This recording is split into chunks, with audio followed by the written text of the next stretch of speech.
Hello Steelers, and welcome to this video in which I'm going to show you how I painted these Warlord epic scale artillery pieces for the Napoleonic Wars. Here we have a British Royal Artillery 9-pounder gun and a French Foot Artillery 6-pounder gun. I'm going to put a link to all the paints that I use in the video description, and I'll tackle each gun separately. But first, let's have a little bit of historical background. During the Napoleonic Wars, the main armies were generally divided into three components. That was the infantry, the largest section, the cavalry, and then also the artillery. Artillery as a battlefield weapon had actually been in use in Europe since the medieval period, but had a very defined role by the early 19th century.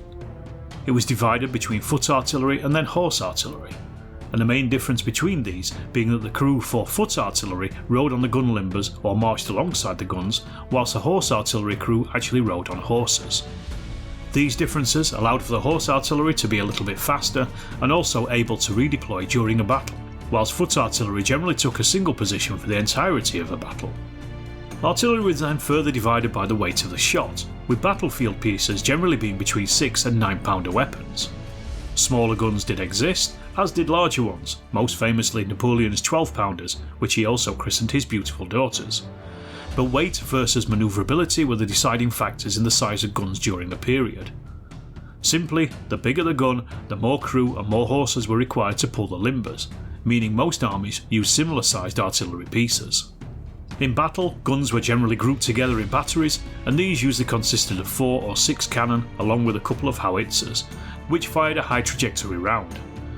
Added to this were around 100 men who acted as crews for the guns, but also as drivers for the limbers and the ammunition carts, and all the other support necessary to keep the guns fighting.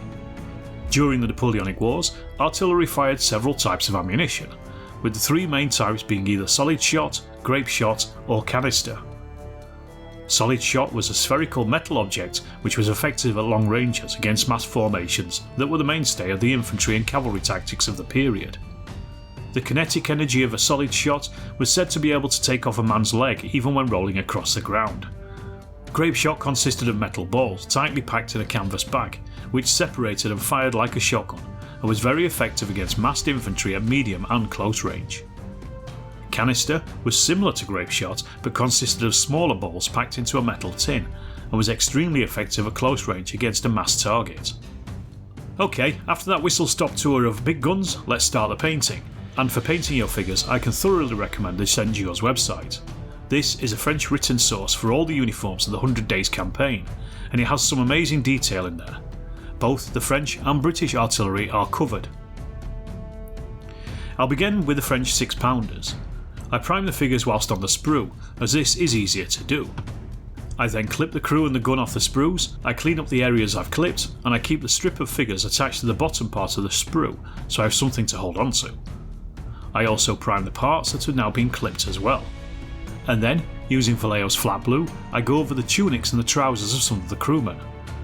I want 2 of the crew to be wearing white trousers, just to break up their look a little bit. Then, using Vallejo's sunny skin tone, I paint the flesh of the faces and the hands of the crew. I use a small brush just to ensure I don't get too much of a mess on the already painted blue.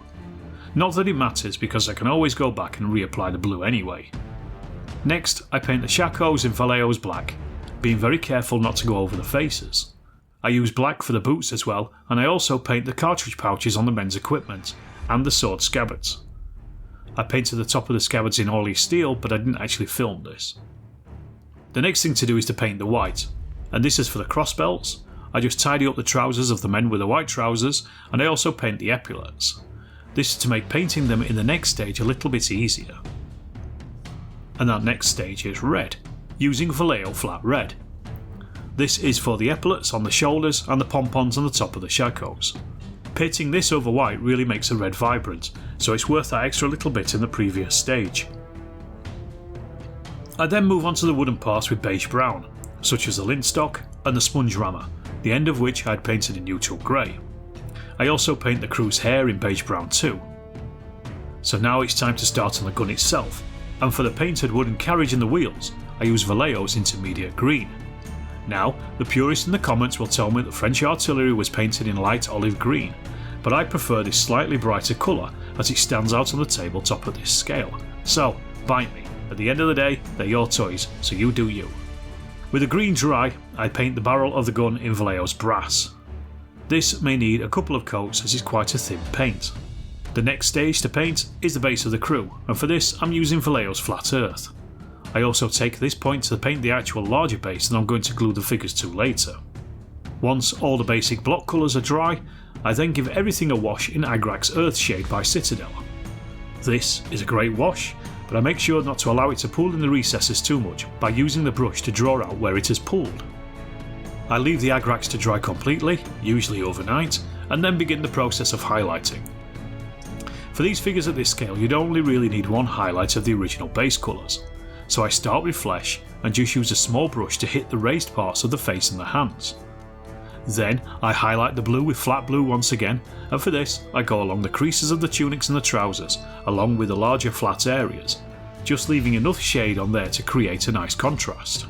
Then I use flat red once again to highlight the red epaulets and the pom-poms. Just a light touch is sufficient here.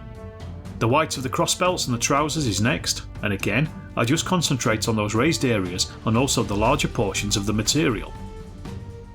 Now for the gun wheels and the carriage, I go back to intermediate green, which I paint roughly across the large flat areas of the wooden shapes. So this is going to mostly be the spokes of the wheels and also the upper parts of the axle, along with the large block areas of the carriage itself. And that's it for painting. So before I varnish the figures, I clip everything off the sprues and use polystyrene cement to glue the gun to the big base. I also detach the firing figure and glue him in separately, just to add a bit of dynamism to the scene.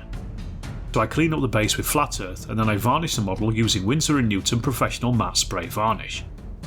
With the varnish dry, I use undiluted PVA glue painted on the base and I sprinkle static grass over this. I then blow on the grass just to help it stand up a bit, and I also add some grass tufts to the base to break up the shape and add some interest as well. So now we turn to the Royal Artillery, and I do the same as the French initially, that is painting in white and clipping them off their sprues. However, I then paint the tunics in Vallejo's dark Prussian blue, as this is a nice match for the royal blue of the crewmen. Using sunny skin tone, I paint the faces and the hands of the men, and as before I use a small brush and I just try to be as neat as possible, especially around those tunics. The next stage is painting neutral grey on the trousers of the crew and the sponge of the sponge rammer, but I also use this to paint the wheels of the gun carriage. I use a smaller brush closer to the men, but then a larger one to cover the rest of the spokes. Meanwhile, I also paint the rest of the carriage in the same grey. As with the French, I paint the men's shakos and the boots in black, and this is a nice and simple quick step. I paint the crossbelts in white, along with the cartridge pouch. This was white when it was worn by artillery crew. I also take time to paint the collars, the cuffs and the plumes as well. The collars and cuffs are then painted in flat red. Once again, the white of the previous step really makes this a lot easier than painting over a darker colour.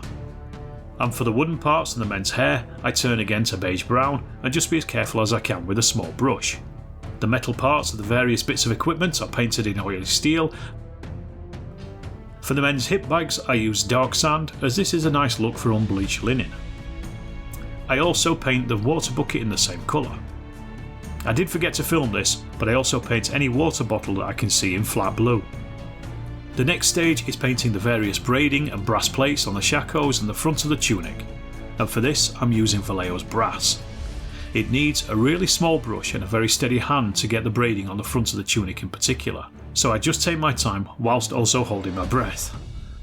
I also use brass to paint the barrel of the cannon, and again this may need a couple of coats as the paint has quite a thick consistency.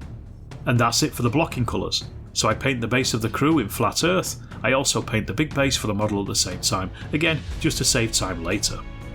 And once again, when everything is dry, I begin with the Agrax earth shade, and I make sure that the models are completely covered and that none of the wash pulls in too much in the recesses. Once the Agrax has completely dried, I begin the process of highlighting once again, and I begin with sunny skin tone on the flesh that is exposed.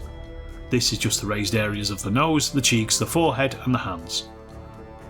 The blue is repainted in highlights using the dark Prussian blue from before. This is just the creases and the large flat areas, as with the French. Then it's just a light touch of red on the colours and the cuffs, and that just makes them pop again. The biggest highlight is with neutral grey, and this is for the end of the sponge rammer, the trousers and the gun carriage. For the latter, I just paint the spokes on the wheels and some of the edge of the outer part of the wheel, along with the axle. For the carriage, I paint the large flat areas and a simple stripe down the smaller raised areas, just enough again to add a little bit of contrast. The crossbelts and the shako plumes are then highlighted once again with white, and again I'm just using a very small brush and also holding my breath here. Dark sand is used for the pegs and also for that water bucket just to make them pop.